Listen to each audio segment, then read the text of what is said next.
अल्हम्दुलिल्लाहि रब्बिल आलमीन वस्सलातु वस्सलामु अला सय्यिदिल अंबिया वल मुरसलीन। हज़्र इबाहत की किस्त नंबर 24 और 25 आपके ग्रुप में पेश की गई। आज हम इन दो किस्तों के अंदर 4 मौज़ूआत के ऊपर मसाइल सीखेंगे। एक है मुसाफ़हा, एक है मुआनका, एक है बोसा और एक है क़याम। सबसे पहले मुसाफ़हा, यानी जब दो मुसलमान आपस में मिले और एक दूसरे के साथ हाथ मिलाएं तो उस हाथ मिलाने को मुसाफ़हा कहा जाता है। मुसाफ़हा जो है ये सुन्नत है और इसका सबूत जो है वो तवातुर अहादीस से यानी कसीर अहादीस से साबित है और इसकी फजीलत भी है। हदीस पाक में है कि जिसने अपने मुसलमान भाई से मुसाफ़हा किया और हाथ को हरकत दी तो उसके तमाम गुनाह गिर जाएंगे। यानी जब मुसलमान मुसाफ़हा करते हैं, हाथ मिलाते हैं, तो ऐसे बाकायदा हाथों को ऊपर नीचे करते हैं, तो ये अच्छी बात है। इससे क्या होता है, गुनाह जरते हैं। जितनी बार मुलाकात हो हर बार मुसाफ़हा करना मुस्तहब है। ऐसा नहीं है कि चलो जी जिंदगी में एक बार कर लिया या कभी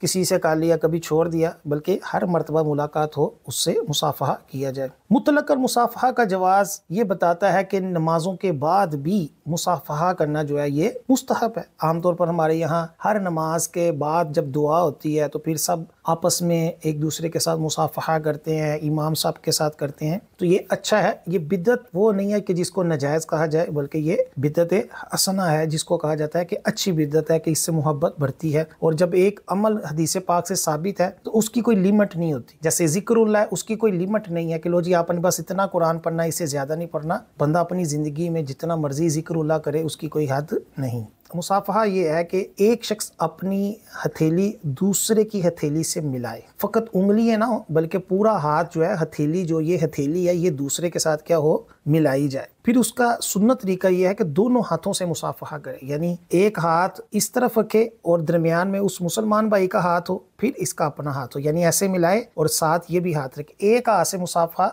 जायज़ तो है, लेकिन जो सही तरीका है, ज़्यादा मोहब्बत वाला है, वो ये क्या है, दोनों हाथों से मुसाफ़हा करे। और मुसाफ़हा करते वक्त दरमियान में कोई कपड़ा हाइल ना हो, यानी कोई चादर ना हाइल हो। हाँ, अगर ग्लव्स पहने हुए हैं तो वह उसी तरह कर ले, लेकिन अपना कोई कपड़ा दरमियान में ना हाइल करे, बल्कि डायरेक्ट अपने हाथों के साथ उससे क्या करे, वो मुसाफ़हा करे। मुसाफ़हा का एक तरीका वो भी है जो बुखारी शरीफ में है। हज़रत अब्दुल्लाह बिन मसऊद रज़ियल्लाहु ताला अन्हु से मरवी है कि रसूलुल्लाह सल्लल्लाहु अलैहि वसल्लम का दस्ते मुबारक इनके दोनों हाथों के दरमियान था, यानी हर एक का हाथ दूसरे के दरमियान में हो, यानी वो भी दोनों हाथों से करे, ये भी दोनों हाथों से। दूसरा तरीका ये है कि जो किताबों के अंदर मज़कूर है, जो फुक़हा कराम ने लिखा है और हदीस से भी साबित है कि एक अपना दाना हाथ दूसरे के दाने हाथ से और बायां बाएं से मिलाए, एक ये भी तरीका मौजूद है। और अंगूठे को दबाए, कि अंगूठे में एक रग है, इसको पकड़ने से मोहब्बत पैदा होती है। यानी जब मुसाफ़हा करे तो ये अंगूठा जो है इसको ऐसे प्यार से हल्का सा दबाए, जोर से ना दबाए, हल्का सा उसको दबाए, कि ये ज्यादा जो होता है वो गर्म जोशी और मोहब्बत की क्या होती है, वो दलील होती है।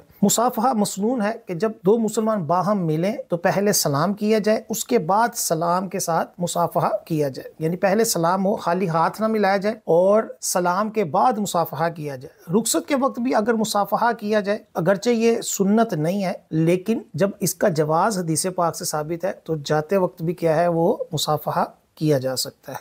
अब मुआनका यानी गले मिलना, यह भी नबी करीम सल्लल्लाहु अलैहि वसल्लम से साबित है। सहाबा कराम अलैहिम रिदवान के साथ आपका गले मिलना साबित है। लेकिन ये याद रखें कि हम मुसलमानों के लिए यह है कि उस बंदे के साथ गले मिले कि जहाँ फितने फसाद का, शहवत का खौफ ना हो। नीज ये है कि कोई लिबास उसने पहना हो तब उसके साथ गले मिले। सिर्फ तहमद या फकत पजामा पहने हुए ना हो, यानी ऊपर वाला हिस्सा नंगा है, निचले वाले हिस्से में उसने कोई कपड़ा पहना हुआ है तो तब भी ना मिले। पूरे बापर्दे तरीके से लिबास के साथ एक दूसरे के साथ गले मिला जाए। हमारे यहाँ ईदैन की नमाज के बाद मुसलमान आपस में गले मिलते हैं, तो ये मुस्तहब है, बहुत अच्छा तरीका है। इसको नाजायज़ व हराम कहना बिल्कुल दुरुस्त नहीं है। मुसलमानों में एक अच्छी मोहब्बत की दलील है, इसको मिलना चाहिए। हाँ, जो अमर्द है, जो नया नया बच्चा है, नौजवान हो रहा है, तो उससे बचना चाहिए कि फितना ना हो। इसी तरह बोसा देना, कि जब कोई आलिम दीन है या अपने वालिद हैं या वालिदा के कदम हैं तो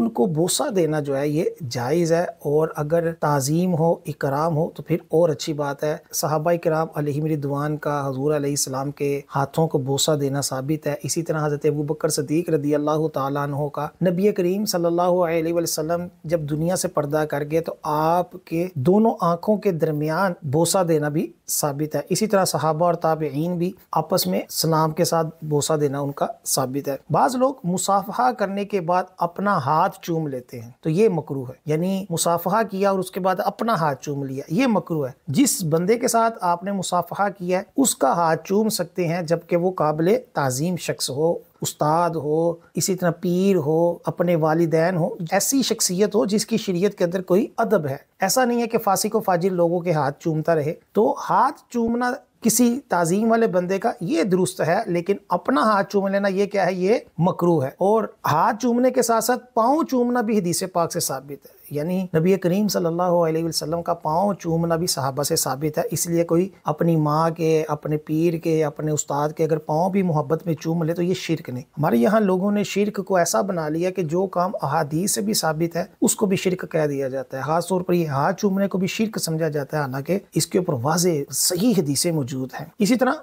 औरत अगर दूसरी औरत का मुंह या रुखसार मुलाकात के वक्त चूमे तो ये मकरूह है। आलिम या किसी बड़े के सामने जमीन को बोसा देना क्या है, ये हराम है। यानी बंदा आ रहा है तो उसके सामने जमीन को बोसा दे। एक है कि सजदा करना, किसी पीर को या किसी आलिम को या किसी शख्स को सजदा करना, ये तो हराम है, सजदा ताज़ीमी हराम है। और अगर वो ताज़ीमी सजदा नहीं कर रहा बल्कि बोसा दे रहा है ज़मीन को तो ये भी नाजायज़ है। इसी तरह जब मुलाकात हो तो उस वक्त अगर झुक कर मिले, यानी सलाम कर रहा है और हाथ नहीं चूम रहा लेकिन झुक कर मिल रहा है, जिस तरह कईयों को आदत होती है बहुत ज़्यादा झुक जाते हैं, तो ये भी शरअन दुरुस्त नहीं। जबकि हद रुकू तक झुक गया तो ये नाजायज़ है। इसी तरह जब किसी मज़ार के ऊपर जाए और सलाम करते हुए ऐसे झुके कि पूरा हाथ बढ़ाए तो रुकू तक चला जाए तो ये भी नाजायज़ है। बस सलाम कर रहे हैं आप, उसके साथ ऐसे मिले, झुके नहीं। और इसी तरह जब मज़ार हो तो उसमें भी झुके नहीं बल्कि वैसे ही सलाम अर्ज करें, जिस तरह के अहादीस से साबित है कि अस्सलामु अलैकुम या अहलल कुबूर, कब्रस्तान में गए हैं या जिस वली की बारगाह में गए हैं उस वली का नाम लेकर उसको सलाम अर्ज किया जाए। अब किसी के आने पर ताज़ीमन खड़े होना, ये भी साबित है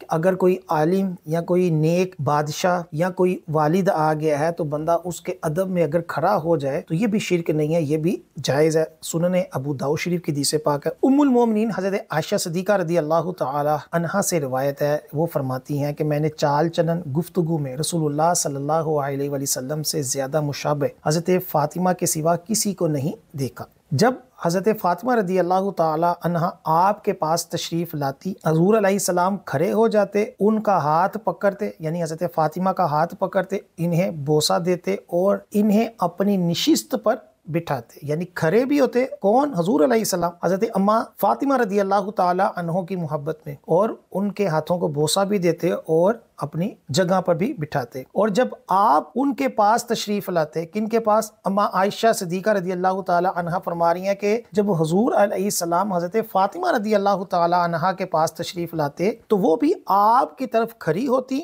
आपको बोसा देती और आपको अपनी जगह पर बिठाती। यानी इस हदीस पाक में खड़ा होना भी है और बोसा देना भी साबित है। लिहाजा किसी आलिम, किसी नेक शख्स के लिए खड़ा होना, उसको बोसा देना और उसको ताज़ीम देते हुए अपनी जगह पर बिठाना, ये सब जो है वो अहादीस से साबित है।